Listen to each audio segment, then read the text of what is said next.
Dave Abrams. Happy 2018. And I'm Emily Brandenburg. Welcome to another episode of Anne Arundel County's Week in Review. In this episode, we will talk about teens learning technical skills and a look at a great group bringing hope to families in Brooklyn Park. But first, making headlines this week. Are you ready? Ready. We have big news for those of you who want to dash up to New York City for a weekend getaway. The Megabus is now offering trips to and from the Big Apple from Annapolis. For years, folks have been using this bus as a cheap way for a fun weekend, but they could only leave from Baltimore. Now, Dave. Yes? I did my research and some pricing checks. All right. Let's say we're leaving today to go shopping on Fifth Avenue for the day. Round trip. That's a very implausible thing that would never happen with you. Clearly it might. Round trip from Baltimore on the Megabus will cost you $54.50. Okay. Round trip from Annapolis will cost you $80.50. Okay. That's a difference of only $26 or $13 each way. Not bad. No, not too shabby. That's my lunch. Right. So when are we going? I mean, we could go today, right?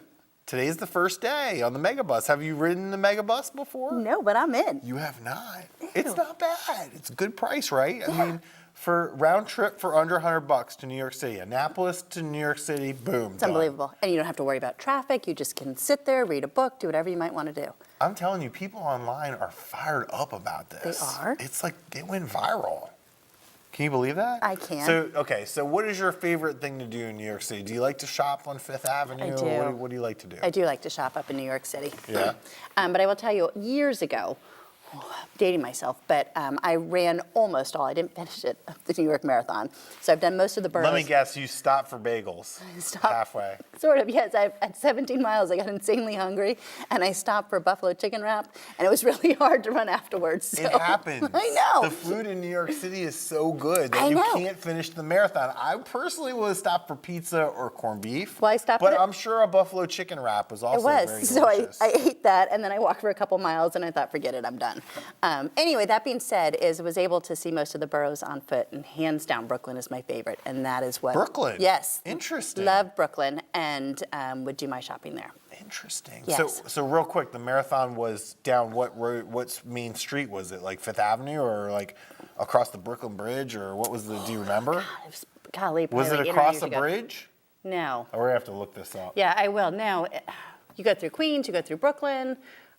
You go through Queens and Brooklyn. Yeah, it's 26.2 miles on foot. Woo! No, thank you. Anyway, Well, Emily, 2018 has a new law for smoke detectors to protect your home and family.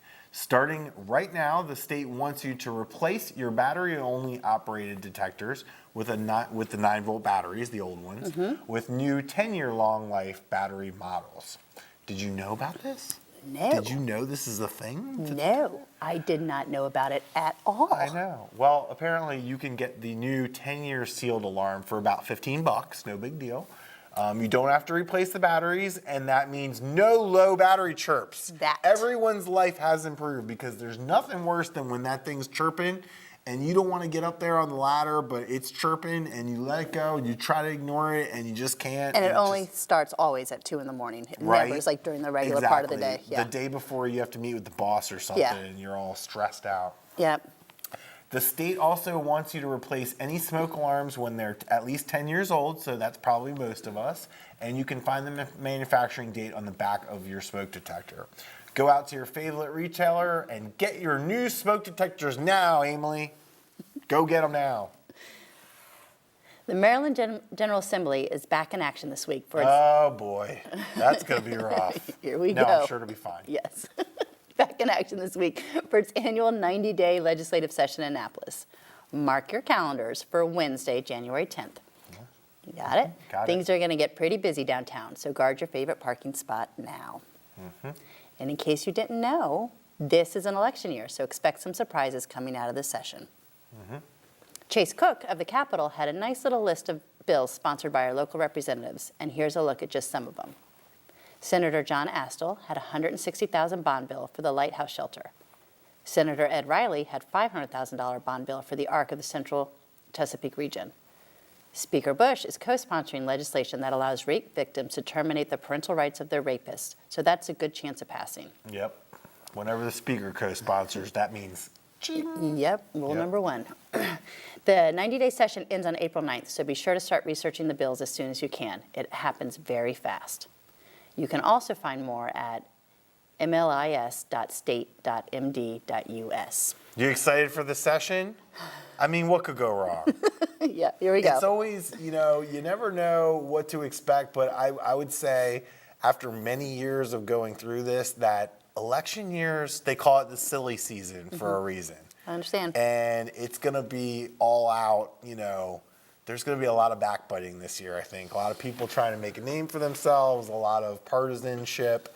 So it should be just fantastic. I can't wait. It'll be great. But it'll all be over in April. So let's just try and play nice, everyone, and get some good things done for the people of Maryland, right? Last year was record-setting for the number of bills that were introduced. Was it really? Yes, and I'm hoping that while it's silly season, perhaps it's not record Yeah, season. we don't want that to go on record again. Yes, No. exactly. And that's like probably 3,500 bills or something like that to be a record. That's a lot. Yep, it was a busy right. season. Well, we're going to take a quick break, but when we return, we'll talk to Deb Kramer from the Centers for Applied Technology at Anne Arundel County Public Schools. Take a look at our community calendar for events happening around town, and we'll be right back.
So we were walking to school. I started thinking about lunch. Mom packed me turkey and cheese. She's I really want smart. cheese pizza. We have Sometimes this her video mind game. wanders. We should have a sleepover. I remember saying, Laura? I think I heard Mom say something. The sign says don't walk. Sometimes it's so overwhelming. I really hope she doesn't I have really another hope we bad don't day have at another school bad day at today. school today. When you can see learning and attention issues from their side, you can be on their side. Go to understood.org, a free online resource with support and tools to help your child thrive. Welcome back. Today we have Deb with Career and Technology Education from Anne Arundel County Public Schools, and I'm happy to have you here on the show. Thanks so much for having me. Oh, anytime. Can you tell us a little bit about the CAT Centers, what they are, what they do? Absolutely. Anne Arundel County Public Schools has 2 centers of applied technology, and they really are share time centers where students can go to their comprehensive high school for a part of the day, and then they actually transport over to CAT North or CAT South to specialize in skill development and training for career development. That's fantastic. And what kind of skills do they learn? It's a wide gamut, right? Everything from like auto repair to... Absolutely. Everything that you thought of in the older schools that were just skill trades, but now we have things like cybersecurity, we have simulation and gaming program, we have nursing, of course, wonderful culinary arts. So we have, actually the system has 40 different completer programs. 26 of those are housed at our applied tech centers. You have 40 people who are experts on those various disciplines? Well, Wow. yeah, we have 40 different programs. Or are you and- expert in all 40? Well, no, I'm not. Okay, close. That is part of the challenge to this job, and the challenge is finding really great people to teach in those programs. So our instructors do come out of industry. We hire people who have been welders and carpenters, and the person teaching our Academy of Health Profession has to be a registered nurse. So everyone that we hire to teach has experience in the field. Is there a large demand for technical careers, and how do they pay? Actually, there's a very large demand for technical careers. People don't understand how the economy has changed quite a bit. We used to just think that, every student has to go to a four-year college to be successful, and that really isn't true anymore. And there are quite a few jobs that are available that are excellent pay, excellent career opportunities that don't require a four-year degree.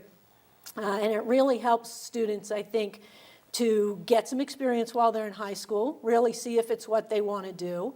And many students, almost all of our programs have very good value-added pieces such as industry certification. Students earn college credit while they're actually in high school, and they get kind of that jump start they need. And then many students get really great paying jobs, and the companies will pay for their college education. So there's really quite a different kind of swinging of the pendulum where parents really need to take a step back and think, what is best for my student? Taking out $80,000 in student loan debt for a four-year degree where they may not be able to get a job is not the best plan anymore. So I think people should really look into career and technology education and the value that it does for our economy and for our county. And it goes even farther than that, because I remember I saw a 60 Minutes on this a while back where they were talking about there are jobs out there. I mean, we talk about electrician, plumber, auto mechanic, things like that. Kind of those, I think, fall into the traditional categories. But there are companies out there in positions who desperately need to fill multiple high-paying positions, and people just don't know about these. Like, could you give us an example of something like that? Well, it's very true, and I guess a good example might be one of our programs at North County High School. So we have a very specific program because there's a big need in transportation, logistics, and security, cargo security, with our port and our airport, and those kinds of industries that are very strong in our county. They worked specifically with North County High School to create a program that matched their signature, that really supported that transportation, logistics, and cargo theme. And students earn a certificate from Anne Arundel Community College that is an 18 college credit certificate and prepares them to go to work right away. And they did this all while they were in high school. They are doing it all while they're in high school. They're taking the courses while they're in high school. They're getting the credits while they're in high school. Wish I did that. Me too. Yeah, so and there are a lot of those things. There's a new Senate bill, actually, that says by, I think it's 2025, 45% of high school graduates will have completed a CTE program with industry certification or an apprenticeship. So apprenticeship is the next big step that we're trying to look into, really get some business support. We're working with Anne Arundel Workforce Development to really look at what are some big industry sectors that have a lot of openings, that have a need for really skilled workers, and how can we partner to really build those opportunities in the apprenticeship field? So that's kind of our next step. And what's CTE? Career and Technology Education. Okay, just making sure. I'm And I'm going to add, acronyms. and I certainly hope I'm not putting you in a spot here, but Anne Arundel County is so far ahead of the curve on the apprenticeship program and things that have happened within Anne Arundel County Public Schools as far as Tammy Dietrich and Dr. McMahon. Can you speak to a little bit about where we are and sort of where we see things going with the apprenticeship side of things? Absolutely. Well, we have a very, very strong internship program. So historically, it was only kind of those career trade students, right, who went to work as seniors. We still have the work-based learning experiences so that students can get out and start earning money and really see if it's the job they want. But we also have opportunities where students do internships to really just go out into a business and explore and experience, is this the type of career I have? So apprenticeships take it quite a few steps further than that even, where we're trying to create some partnerships where students will spend a significant amount of their high school time in the business, being trained by the business, getting high school credit for that, but really almost kind of being guaranteed pretty much the job when they get out, that they'll be trained, they'll be way ahead of the curve, and it's for really high technical jobs that are in high demand in our area. So we're looking to build those partnerships too. Incredible. So if I wanted to find out more about CAT centers, how do I do that? Well, you can go to Anne Arundel County Public Schools website at aacps.org. You could call my office, 410-222-5383, or you can contact the CAT centers specifically, directly. Awesome. Yeah, thank you so much, Deb. Thanks for being here and having this conversation with us. Absolutely. I love to talk about CTE anytime. Thank you. Thanks for having me. And we'll be right back. I dare you. I dare you to change the world. Yeah, you. Getting that college education. I dare you to be somebody important. Like be a teacher or a reality TV star. I dare you to stand up here. To call the shots. To be a role model. An inspiration. An innovator. To be a teacher. Think you can change my life? Make me excited about science like you. Have a career that really means something? Then do it. I dare you.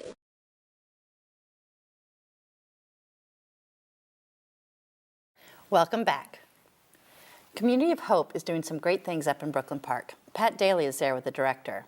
Pat? Thanks, guys. Brooklyn Park is one of the most historic towns in Anne Arundel County, full of a tradition of community. Here to talk to me more about how that community is growing is Mazetta Wilson, the new director for the Community of Hope for Brooklyn Park. Mazetta, thanks for joining us. My first question would be, what do you see as what's the mission of the Community of Hope? The mission is to create and support nurturing, safe environments for children, youth, adults, and families. What's your vision as the director now over the next 6 months to a year? The vision is to really continue with a lot of the great work that has already been started. So we're in works to develop a teen drop-in center. We have a family success center, and we're working on a project called the Greening of Brooklyn Park. And so we have a couple of things that we have already started and are trying to keep moving. And then we want to develop some new things here in Brooklyn Park, especially focused on the middle school and the needs of the students and families who attend the middle school. Great. I know that, and I was at the recent Hope Day that the Community of Hope Brooklyn Park had. Tell us a little bit about how well that was attended and what occurred.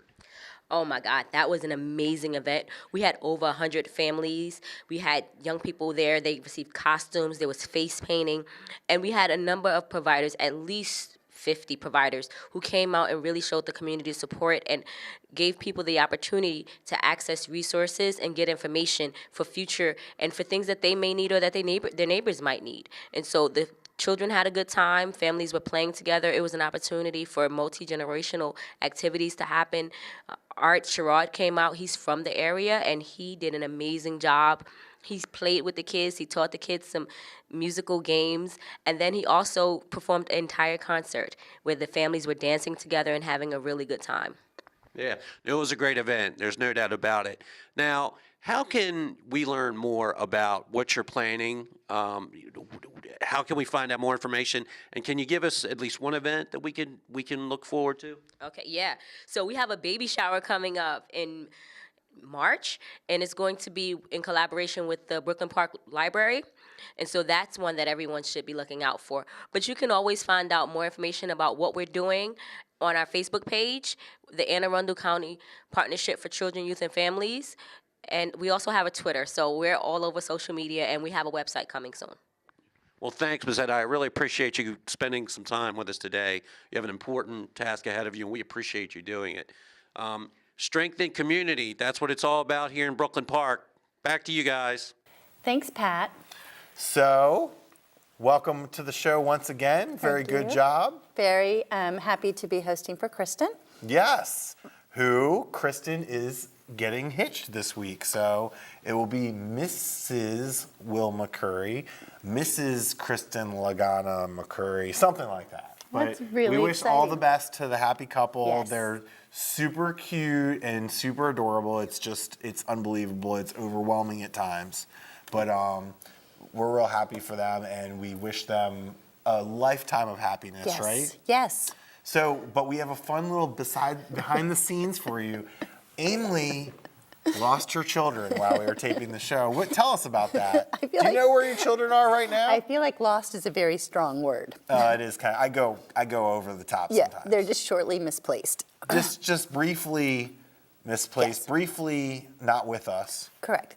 But So they're this safe? is the reality, I'm hoping so. This is the reality of being a working mom. Yeah. So I have 4 children, Yes. and 2 of them made it from the middle school just fine.